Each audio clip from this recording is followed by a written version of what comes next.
A very good morning and welcome to our Bird Notes. This is Dwight Davis. Roger Tory Peterson was born on the 28th of August in the year 1908. During a 6-decade career, the Yankee nature lover brought millions to the gentle sport of watching birds. Audubon magazine called him the man who turned birdwatching into a super sport. He could also be considered the father of the modern field guide. Most birders, or bird watchers to use the more quaint erstwhile term, cannot remember a time when the Peterson Field Guide was not available. Its publication in 1934 was a landmark for those who, like Roger Tory Peterson, love to look at birds. To quote the author from the preface, "We found many bird books, but although descriptions were complete and illustrations authoritative, the one thing we wished for, a boiling down or simplification of things so that any bird could be readily and surely told from all others at a glance or at a distance, that, except fragmentarily, we were unable to find.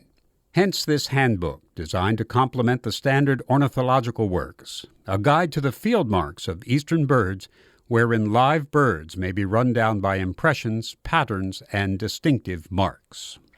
Peterson went on to say, "I grouped birds that look alike and therefore might be mistaken for each other instead of grouping them by species. I made my painting schematic and two-dimensional, and I drew little arrows to point out the field marks that are the main information you need to identify a bird. Those arrows were my invention." Those field mark indicators and succinct descriptions of the birds, as obvious as they might be in retrospect, were a breakthrough at the time, and the Peterson Field Guide quickly became the standout, the Bible for bird watchers. Only 2,000 copies of the guide were printed at first. The publisher doubted whether much of the reading public would be interested. A second printing was ordered after the first one sold out in 1 week. And the Peterson Bird Guides have been selling to the tune of some 7 million copies ever since. And in our time, a reproduction of the original 1934 Field Guide has been published. Peterson produced, alone or with others, scores of other guides on such subjects as wildflowers, butterflies, mammals, and minerals. His books have been translated into a dozen languages. He received many awards and honorary degrees and was nominated for the Nobel Peace Prize.